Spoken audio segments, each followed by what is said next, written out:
한반도를 겨누는 것과 저 미국까지 갈 수 있는 것. 앞쪽에서부터 전차, 탱크라고 하는 것부터 자주포, 그다음에 단거리 미사일, 그리고 마지막에 네.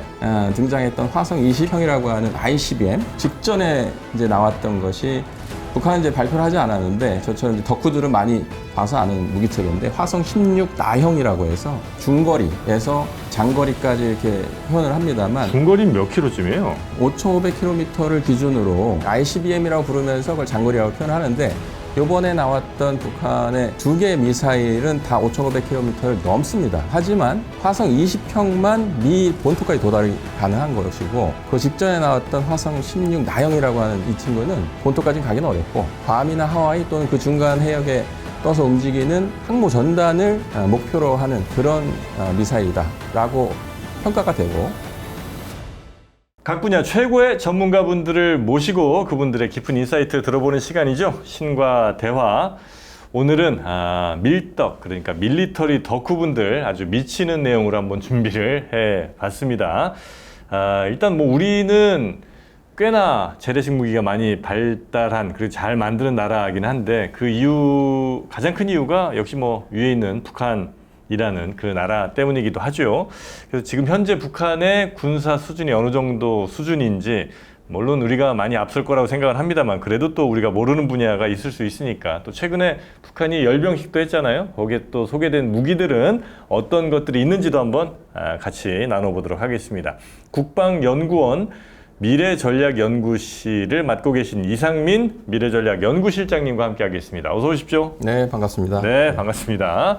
자, 우리 실장님은 이미 저희 언더스탠딩에서도 그 군사 이야기로 꽤나 히트를 치셨다고요? 예, 2년 전 얘기입니다. 2년 전에 예, 굉장히 많은 분들이 이제 봐주셨고 역시 다시 한번 밀떡들의 훌륭함을 체감하셨던 걸로 알고 있습니다. 예, 뭐 언더스탠딩을 통해서 네. 제가 처음으로 유튜브 방송을 시작을 했었는데 아, 그래요?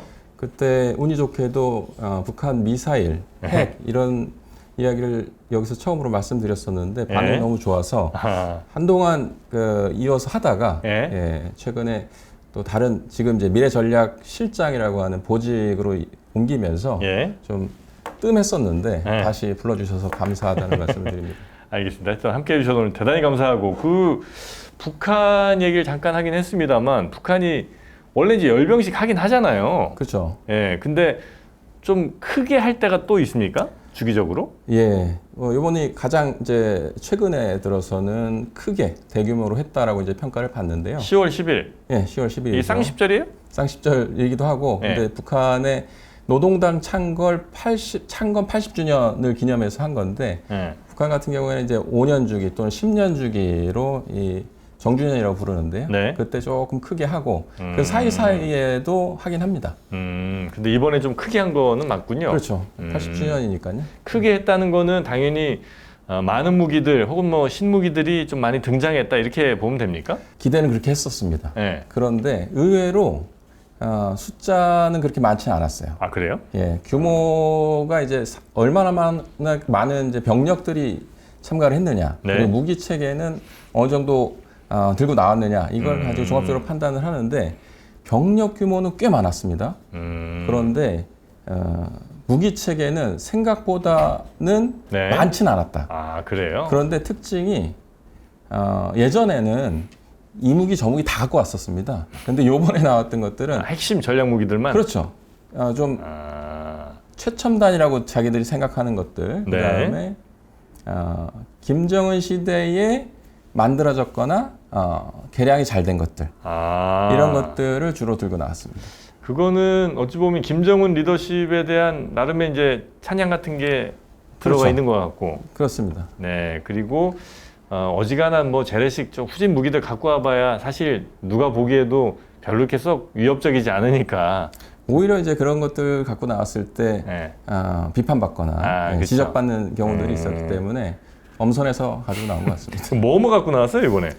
이번에 특징은 네. 보통은 재래식 무기하고 핵 미사일 관련된 무기 체계들을 많이 갖고 나오는데요. 예.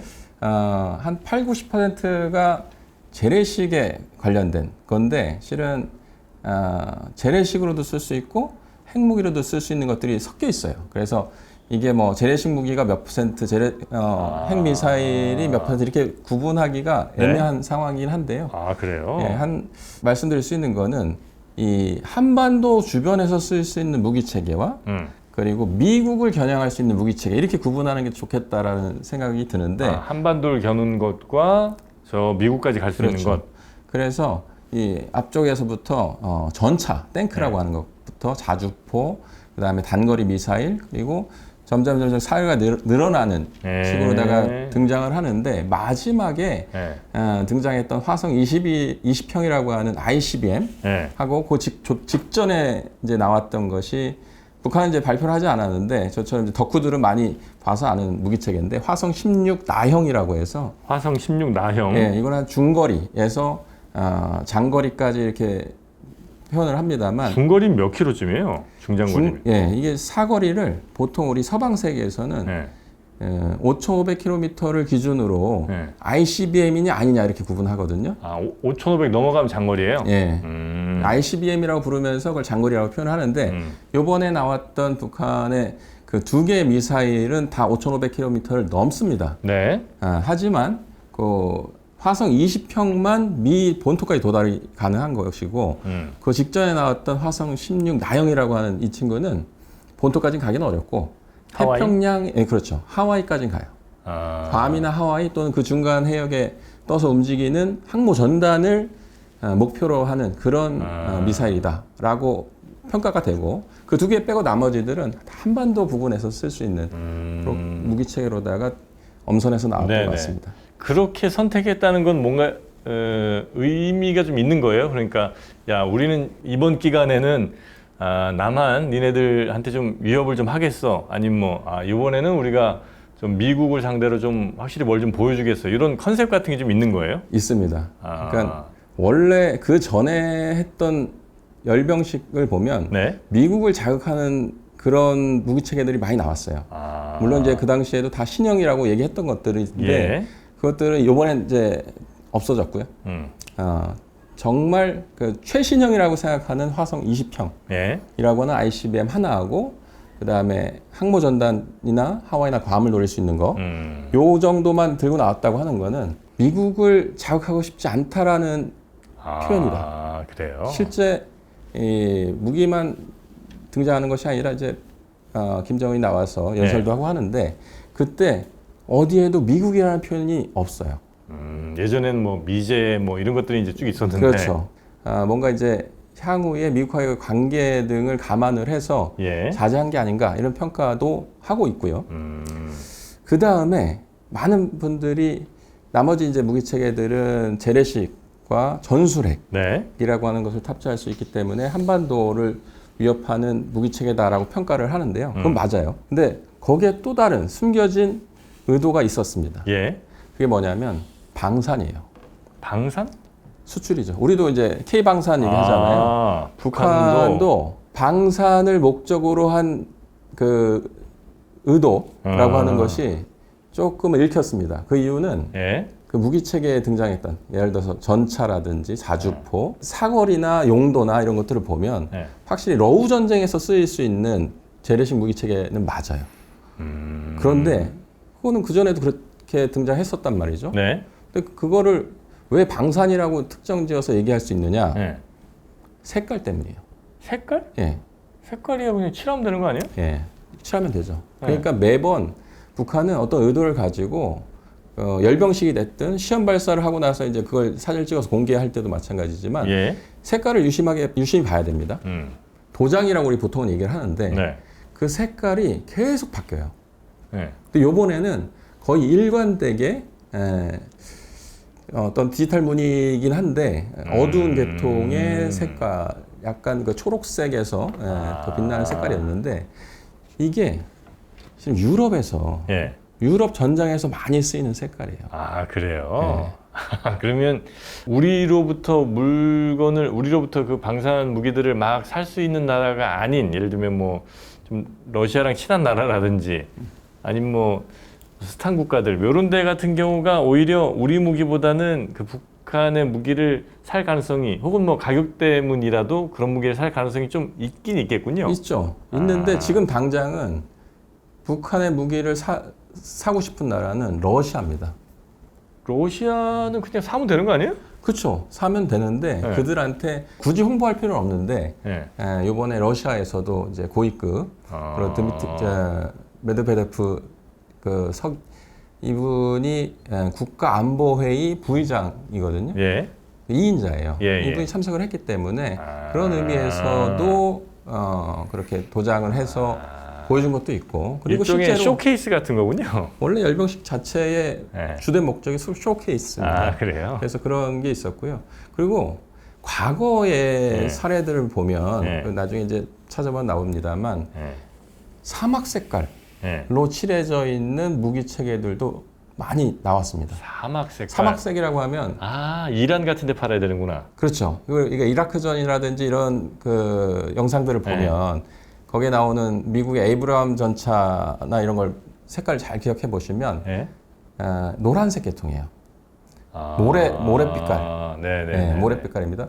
근데 북한이 과거의 열병식에서도 그랬고 미사일 시험 발사 때도 그랬고 그 동일한 색깔로다가 도장을 한 미사일과 그 방사포 같은 것들을 가지고 나온 적이 있어요.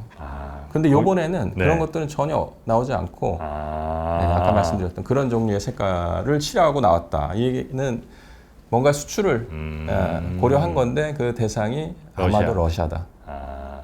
러시아 입장에서는 어쨌든 뭐 북한이라는 굉장히 싸게 잘 만드는 나라가 있다는 거는 뭐 그런 무기 사기에는 뭐 아주 최첨단 무기는 또 다른 뭐 시장이 있겠습니다만 이런 무기들은 북한이 그래도 전 세계에서 사실 그렇게 재래식 무기를 많이 만드는 나라가 우리랑 북한 정도일 거 아니에요? 그렇죠. 예, 근데 북한 정도에서 살 수 있는 근데 북한에서 사면 유엔 제재 당연히 받지 않아요?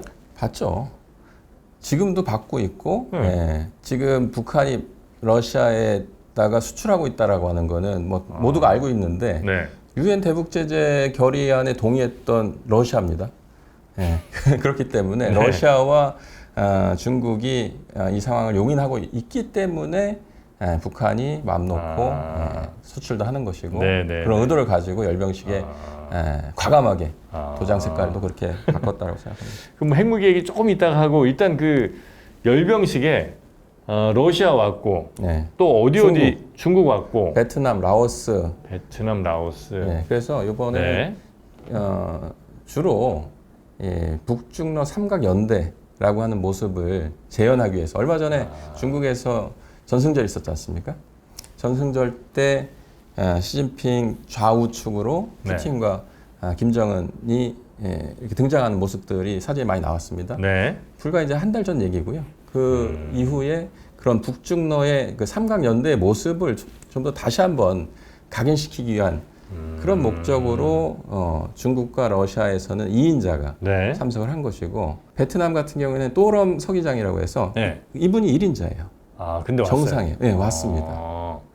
그러니까 적어도 공산권 국가거나 아니면 공산당이 지배하는 국가거나 아니면 전체주의 국가 혹은 아주 폐쇄된 국가 이런 나라들의 정상 내지는 1, 2인자들이 이제 열병식에 왔다. 그러니까 삼각연대, 그러니까 북중러 삼각연대 플러스 사회주의 국가들의 어떤 연대를 강화하는 모습들을 연출하고 싶었던 것이 아닌가 하는 게 이제 북한의 의도인 것이고 거기에 참석했던 그 정상급 인사들은 다른 의도가 있을 수도 있는 거죠. 보통 어느 쪽에 서 있느냐 뭐 이런 것도 좀 중요하긴 하잖아요. 그렇죠. 김정은이 가운데라고 보고 그 왼쪽에 리창 중국 총리가 있었고 오른쪽이 러시아? 바로 아니죠. 아니에요? 러시아가 있었는데 1인자인 또럼 서기장이 급으로 따지면 더 높잖아요. 그러네. 사실 공산권 국가에서 2인자는 사실은 의미가 없어요. 그렇죠. 1인 독재이기 때문에 그래서 1인자를 우대한 거예요. 그래서 그럼 뭐 할만하네요. 굉장히 오랜만에 한 18년 만에 왔었다고 얘기하는데 근데 베트남 서기장이 바로 옆에 섰어요. 그러니까 베트남 서기장은 바로 옆에 서는 거 충분히 이해되는데 그 나머지 한쪽에 2인자 중에 중러 중에 한 명이 서야 될 거 아니에요. 그렇죠. 거기서는 중국이 섰다는 얘기예요. 그렇죠. 그거는 약간 좀 의미 있는 거 아닙니까? 러시아한테 약간 실망했다든지 아니면 이번에는 진짜 그동안 삐졌던 중국을 열심히 좀 달래보겠다 뭐 이런 의지가 있다든지. 뭐 그럴 수도 있습니다. 근데 어찌됐든 최측근에 네, 그때 네. 이제 중국과 러시아 인사들이 서 있었다는 게 중요한 것 같고요. 네. 그래서 이번에 하여튼 굉장히 많은 병력이 동원되긴 했고 꽤 큰 규모긴 했으나 네. 최첨단 무기 내지는 열심히 수출 가능한 그런 무기들 위주로 열병식 꾸려졌다. 네, 네, 이렇게 그렇습니다. 보면 되겠군요. 마지막 주인공, 항상 마지막에 등장하는 게 주인공일 테니까 네. 그 친구는 화성 20형 ICBM. 그렇죠. 최신형이고 아직 시험 발사는 되지 않았는데 네. 이 미사일을 두고 이제 괴물 미사일이다 이렇게 표현들을 하는데요. 그래요? 실제로 보면 네. 좀 무섭게 생겼어요? 무시무시하게 깁니다. 아, 길어요? 네. 그걸 싣고 가는 차량을 우리가 텔이라고 합니다. 텔. 전화기 아니고 TEL. 그래서 트랜스퍼, 이렉트, 런치해서 운반하고 세우고 쏠 수 있는 네네네. 그걸 줄여가지고 TEL, 텔이라고 부르는데 보통은 바퀴가 뭐 4개, 그러니까 4축, 6축, 8축까지는 봤었는데 그죠? 네. 11축이에요. 10. 11. 왜 그러니까 하나? 바퀴가 22개예요. 그러니까 한쪽에 한쪽이 예, 그러니까 축 11축이고 총 바퀴 수는 22개. 22개. 되게 기네 진짜. 그렇죠. 사실 북한에서 이 정도 도로 없을 것 같은데. 없어요. 없기 때문에 네. 움직일 수 있는 공간이 매우 제한됩니다. 그래서 열병씩 나오는 것도 쉽지 않은 정도. 그 주변에 있는 거죠. 그래요. 근데 요거는 쟤는 한 5,500km 이상 가겠다 아니면 뭐 쟤는 2,000km 정도인데 이거는 뭐 길이 보고 때려 맞추는 거야 아니면 그냥 북한에서 발표하는 걸 믿는 거예요? 종합적으로 봅니다. 그래서 북한도 그걸 그냥 요번에 처음 들고 나온 것이 아니라 이건 고체 연료를 사용합니다. 네. 고체 연료를 사용했을 때 그 안에 들어가는 양은 대충 이 길이랑 직경을 가지고 판단할 수가 있어요. 그러니까 그걸 가지고도 추정은 하는데 네. 북한이 친절하게 지난 9월 2일인가요? 스펙 설명했어요? 예, 했습니다. 그러니까 엔진 시험이라는 걸 하는데 네. 이 고체 추진 로켓을 미사일이죠. 네. 미사일은 이제 완성이 됐을 때 미사일인 거고 네. 추진체 자체를 옆에다 눕혀놓고 네. 그 분출 시험이라는 걸 해요. 그래서 어느 정도 시간 동안 이게 분출되는지를 시간을 체크하고 네. 뭐 이거저거 곱하고 나누고 하면 이게 어느 정도의 추력이 있다라고 나오고요. 그 정도면 어느 정도의 탄두를 싣고 뭐 10,000km를 날아갈 수 있다, 아니면 15,000km를 날아갈 수 있다 이런 것들이 계산이 되죠. 일단 그 친구들은 성층권 벗어나는 거죠, ICBM들은? 그렇죠. 지구 대기권을 보통 100km로 네. 보는데 ICBM은 한 1,500에서 2,500 정도의 고도까지 가요? 네, 올라갑니다. 이게 탄도미사일이다 보니까 이 포물선을 그리잖아요. 네. 단거리도 지구 대기권을 나가요. 100km 밖으로 나갑니다. 그래요? 사거리에 보통 단거리급은 사거리에 한 3분의 1 정도에서 4분의 1 정도 고도까지 올라가거든요. 예를 들어서 북한이 한반도에서 과거에는 스커드 미사일을 우리가 주 위협으로 봤었는데 예. 요즘은 다른 미사일들이 많이 나옵니다만 얘들은 예를 들어서 800km를 날아간다. 그러면 4분의 1이면 200km고요. 네. 3분의 1이면은 그거보다 좀 더 높겠죠.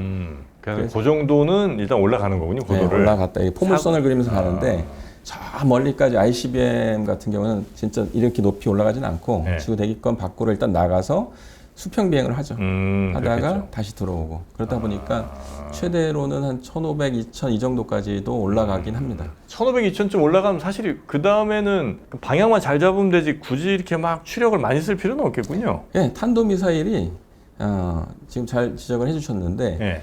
지구 대기권 밖으로 나가는 순간 이 부스터라고 하는 얘네들이 다 소진이 되는 거예요. 그래요? 네, 그래서 그걸 떨궈 버리고 그다음부터는- 탄두만 날아가요. 그 다음부터는 그럼 그 오차가 좀 생기지 않아요?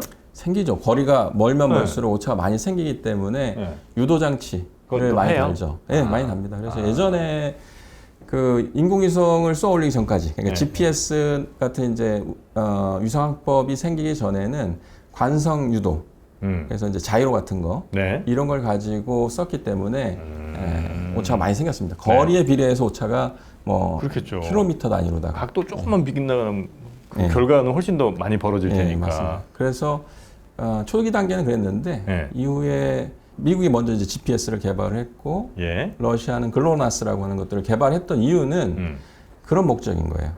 상대방까지 정확하게. ICBM을 쏘는데 관성항법 INS라고 하는 이 방식으로는 오차 너무 많이 나니까 그걸 보정하기 위해서 위성항법 장치로다가 내비게이션이죠. 그 탄두에도 그러면 약간의 추진력 뭐 이런 걸 하는 장치가 있겠군요. 있죠. 있는 경우도 있고 없는 경우도 있어요. 없으면 이거 어떻게 조정하지? 초기에는 이게 이제 그 보통의 핵탄두는 예. 아주 빠른 속도로다가 지구 대기권을 진입해야 되기 때문에 네. 단순한 구조로 되어 있어요. 원뿔형 구조로 예. 되어 있는데 이 이제 위치를 조정하는 거, 이 문제는 우주 공간에서 위치를 조정하는 거예요. 무슨 얘기냐면 탄도미사일은 세 단계로 얘기를 합니다. 네. 부스트, 미드 코스, 그다음에 터미널. 그러니까 부스트는 진짜 속도를 내기 위해서 빠르게 올라가는 구간인 네. 거고요. 그리고 미드 코스는 중간에 이제 쭉 날아가는 거예요. 포물선을 그리면서. 네. 그리고 마지막에 지구 대기권으로 들어가는 거 이제 재진입 터미널 네. 단계인데 방향을 바꾸는 거는 네. 요 마지막 단계가 아니라 이 중간 단계의 어느 순간에 바꿀 수 있어요. 그래서 이 부스트가 끝난 단계에서 탄두만 날아간다고 말씀을 드렸긴 한데요. 예. 지금은 그 방향을 조정하기 위해서 탄두를 싣고 가는 그 캐리어가 버스라고 있어요? 우리가 캐리어가 있어요. 그걸 우리가 버스라고도 하는데 네. 이걸 이제 포스트 부스트 비히클이라고 하는데 포스트 부스트니까 네. 부스트 단계가 끝난 다음에 싣고 가는 그 장치가 있고 거기에 연료를 싣고 가서 네. 방향을 살살살 바꾸면서 가는 거예요. 그래요. 그리고 최근에는 이번에 이제 화성 20형도 우리가 주목하는 이유가 거기에 여러 개의 탄두가 실린다라는 이제 평가를 하고 있는 건데 예.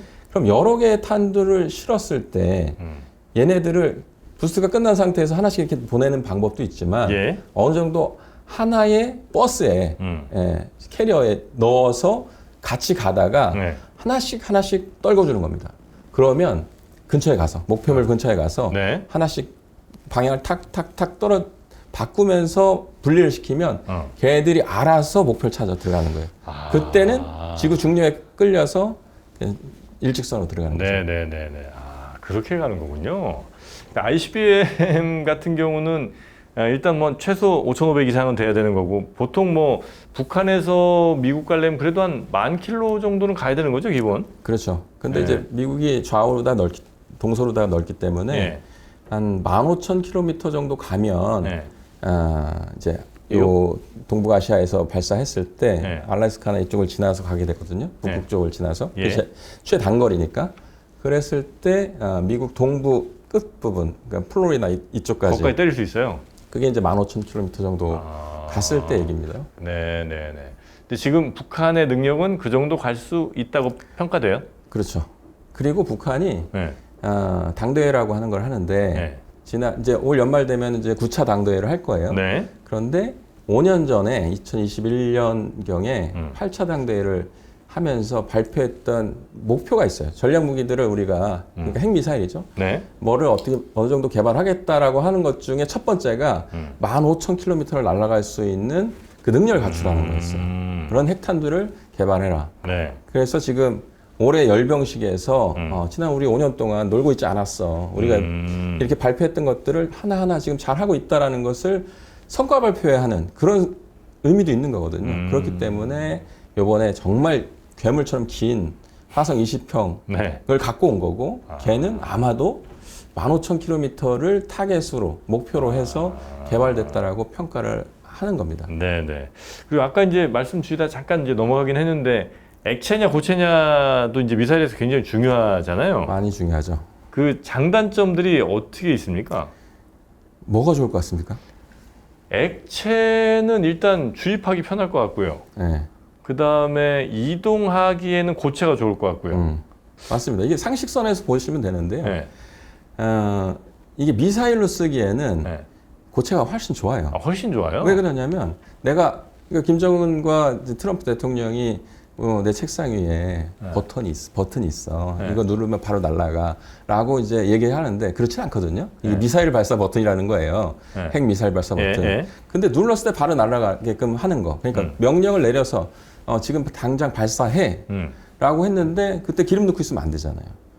액체 추진 미사일은 처음부터 그 액체 연료랑 액체 산화제를 넣어놓지 않습니다. 아, 계속 채워놓을 수는 없으니까. 빈 깡통으로 갖고 있는 거예요. 아, 그러다가 미리 이제 명령을 하죠. 네. 내일쯤 쏠 수도 있으니까 채워놔라. 채워.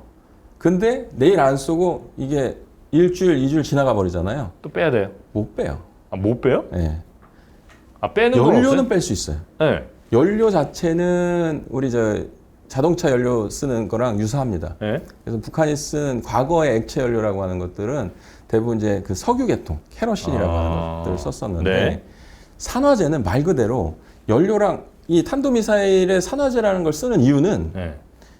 대기권 밖으로 나가잖아요. 아, 산소가 없으니까. 산소가 없으니까 그거 다 싣고 가야 되는 거예요. 아. 근데 산화제는 질산 뭐 이런 것들입니다. 예. 그럼 얘네들이 금속 녹이는 물질이거든요. 실제 네. 그런 용도로도 쓰이고 그거를 단기간에 주입해놓고 바로 쏘면은 버틸 수는 있는데 그 안에 있는 그 라이너라고 해서 그 산화제 통이 버틸 수 있어요. 근데 이게 계속 버틸 수 있는 상황은 아니다 시간이 보니까 지나면. 예, 그래서 빼야 근데- 되는데 네. 불편하죠. 그래서 다들 처음에는 액체로 시작했다가 고체로. 가는 거예요. 아. 근데 처음부터는 고체로 하지라고 질문을 할 수도 있는데 고체로 하는 게 쉽지 않습니다. 아, 고체 연료 사용하는 것 자체도 꽤 큰 기술인 거군요. 그렇죠. 그럼 웬만한 뭐 미국, 소련, 아니 미국, 러시아 이런 데들은 거의 다 고체 연료를 네. 쓰고 있고요. 양쪽을 다 갖고 있어요. 아, 고체 액체를. 네. 근데 미국은 다 고체고요. 러시아도 고체고요. 근데 중국은 액체랑 고체를 둘 다 갖고 있어요. 북한도 그렇게 갈 가능성이 당분간은 높고 네. 시간이 좀 지나서 고체 추진체에 들어가는 그 연료랑 산화제를 충분히 확보했다라고 하면 다 고체로 바꾸겠죠. 그런데 기존에 확보해놨던 액체 연료랑 산화제랑 아까워. 그 로켓 아깝잖아요. 그거 어디다 쓸까요? 아, 그거를 어디다 쓰지? 뭐 위성 발사할 때 쏘나? 잘 아시네요. 아, 그래요? 네, 아, 그래요? 원래 그렇게 합니다. 아, 그래서 네. 중국이 그랬고요. 러시아도 그랬고. 북한도 그럴 가능성이. 북한도 그렇게 하고 있어요. 북한이 지금 자체적으로 운용하는 위성이 있어요? 몇 번 쏘아 올리긴 했는데 네. 제대로 작동하는 거는 거의 없다고 보시면 아, 되죠. 그래요. 그러니까 위성 기술은 아직 좀 많이 부족하군요. 로켓 기술은 괜찮은데. 가지려고 노력을 합니다. 아, 그래서 아까 말씀드렸던 화성 16 나형이라고 하는 거를 제가 말씀드렸는데 이게 네. 아까 화성 20형 바로 직전에 나왔던 사거리는 5,500km를 넘어가지만 미국까지는 가지 않는. 그럼 어딜 공격할 거야? 라고 했을 때 하와이 가면 공격할 수 있어요. 네. 그런데 그것보다도 그 중간에 이동하고 있는 태평양상에서 움직이는 물체 뭐가 있습니까? 항공모함들. 항공모함이죠. 그것도 때릴 수 있어요, 근데 정확도가? 있습니다. 근데 북한이 지금 갖고 있다는 건 아니고 네. 자 보세요. 미국을 적으로 돌렸던 국가들은 그런 무기 체계들을 다 가지려고 했고 갖고 있어요. 예를 들어서 중국. 네. 미국하고 중국이 지금 안 좋죠. 경쟁하고 있죠. 예. 전쟁할 수도 있습니다. 아니, 안 설마. 하겠죠. 안 하겠죠. 안 하겠는데 할 경우에를 대비해서 그런 무기 체계들을 가지려고 하는 거고 그렇죠. 중국이 개발했던 뚱펑, 중국의 이제 탄도미사일들은 DF, 예. 동풍을 이제 뚱펑이라고 부르는데 아, 그런 계통의 미사일들을 많이들 갖고 있어요. 예. 그런데 이 중에 뭐 둥펑 26, 27 뭐 이렇게 부르는 얘네들이 사거리가 딱 그 정도 날아가요. 태평양에 있는 그래요? 움직이는 어떤 곳, 거기가 중국이 얘기하는 제1도련선, 제2도련선 들어보셨나요? 예. 예. 그 일대를 타격할 수 있는 무기 체계들을 다 미사일로 갖고 있어요. 중국이. 근데 그 중에 일부는 미국의 항모 전단을 공격할 수 있게끔 어떤 능력을 갖고 있냐면 쭉 날아가서 위치를 이동하면서 찾아 들어가요. 아까 말씀드렸던 탄도미사일은 포물선을 그린다고 했잖아요. 네. 포물선을 그리기 때문에 처음에 입력했던 값에서 크게 벗어나지 않게끔 가는 거예요. 위성항법 장치를 적용하는 것도 거기서 거기로 이제 대충 위치는 정해놓고 그 일대에서 미세 조정하는 거거든요. 아, 파인튜닝 좀 해주는 거지. 그렇죠. 예. 아예 그냥 경로 자체를 바꾸진 못하는데. 맞습니다. 근데 항공모함은 의외로 빨라요. 의외로 빠르기 네. 때문에 그리고 또 위치가 매번 바뀌고. 그렇겠죠. 예. 그래서 마지막 단계까지 어디에 있는지 몰라요. 그러면 누군가가 알려주고 위치를 조정을 해서 찾아 들어가야 되고 네. 그리고 항공모함 자체가 워낙 미사일 방어 체계들을 꼭 촘촘하게 잘 갖고 가요. 그렇겠죠. 이지스를 같이 가니까. 예, 예. 그걸 뚫고 들어가기 위해서 이 미사일들이 약간 위치를 바꿔가면서 변칙 기동이라고 보통 우리는 얘기를 하는데 네, 네, 네. 회피 기동을 하면서 목표를 찾아갈 수 있는 그런 능력을 갖추게 됩니다. 아, 그건 이제 크루즈 기능이랑 좀 다른 거예요? 같아요. 같아요? 네. 아, 탄도미사일과 크루즈, 순항미사일의 예, 예. 장점만 결합해 놓은 거예요. 아, 그래요? 빨리 날아가기 위해서 탄도를 쓰는데 예.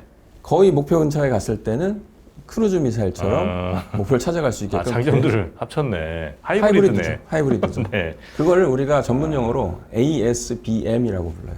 ASBM? 예. 발레스틱 미사일이 탄도 미사일이고 예. NT쉽이라고 하는 것은 대함 아. 탄도 미사일. 네네네네. 보통 함정을 공격하는 미사일은 순항 미사일이 많아요. 아. 근데 얘는 특수하게 항모를 노리는 그런 미사일이라고 해서 ASBM이라고 부르고 중국 말고도 이란도 있어요. 이란이 있어요? 예. 근데 이란은 태평양까지 가는 것은 아니고 네. 그 앞바다가 있잖아요. 호르무즈 해협. 뭐 그렇겠죠. 예, 좁은 해협에 지나가는 다른 함선들, 아. 항모도 올 것이고 뭐도 올 것이고 하기 때문에 걔네들을 타겟으로 한 ASBM을 이미 만들어서 네네네. 운영도 하고 팔기도 합니다. 그거 저희는 요 이야기들을 참 재밌게 하고 있는데 우리 제작진들 아주 힘들어하는 것 같습니다 지금. 그런가요? 이게 군사 쪽에 관심 없는 사람들은 뭐 살 수가 없이 지금 막 꾸벅꾸벅 졸고 난리예요 지금. 그러나 네. 또 좋아하시는 분들 분명히 계실 테니까. 덕후분들은 재밌게 들으실 거예요. 그렇죠, 그렇죠. 그렇게 목표물을 정확하게 타격하는 그 기술에 대해서도 북한도 이미 상당히 갖고 있는 거고요. 그게 아까 말씀드렸던 화성 16 나형. 화성 16 나형. 네. 그걸 자기네들이 이거는 이 용도야라고 직접 밝히지는 않았습니다만 사거리를 봐도 그렇고 네. 그 능력을 봐도 그렇고 결국은 중국의 뚱펑 계열의 그런 ASBM을 따라하는 그런 모습이다라는 것이죠. 자, 이번에 열병식에서 나온 여러 무기들에 관한 이야기를 좀 여러분과 나누고 있는데 이 외에도 사실 여쭤볼 게 많습니다. 뭐 예를 들면 SLBM 왜냐면 이제 북한이 여러 군데서 쏠 수 있어야 사실 이제 힘이 더 있는 거잖아요. 맞아요. 그래서 뭐 특히 이제 SLBM 같이 잠수함에서 쏘는 거는 진짜 무섭잖아요. 그러니까 미국도 아마 좀 움찔할 것 같긴 한데 어디서 쏘는지만 알면 뭐 미리 타격을 하든 아니면 종국 단계에서 마지막 단계에서 뭐 격추를 하든 할 수 있을 텐데 이 잠수함에서 쏘면 사실 어디서 쏘는지 모르니까 찾아내기 힘들잖아요. 그래서 이런 거라든지 아니면 북한이 뭐 수소폭탄 뭐 개발 얘기도 좀 있던데 뭐 이런 관련된 이야기들을 저희가 이어지는 2부에서 여러분께 전해드리도록 하겠습니다. 자, 일단 북한의 열병식 다른 때보다 굉장히 좀 힘줬던 열병식이고 미국을 너무 노리고 했다기보다는 좀 친한 나라들에게 무기를 좀 더 많이 팔기 위한 그런 열병식으로 아마 목적은 보이고 있으나 하여튼 그 목적 달성이 잘 되는지는 저희가 시간 두고 좀 봐야 될 것 같긴 하고요. 저희가 이어진 2부에서 북한의 새로운 또 무기들, 뭐 드론 포함해서 여러 신무기들 이야기를 좀 더 이어나가도록 하겠습니다. 저희는 2부로 돌아오겠습니다.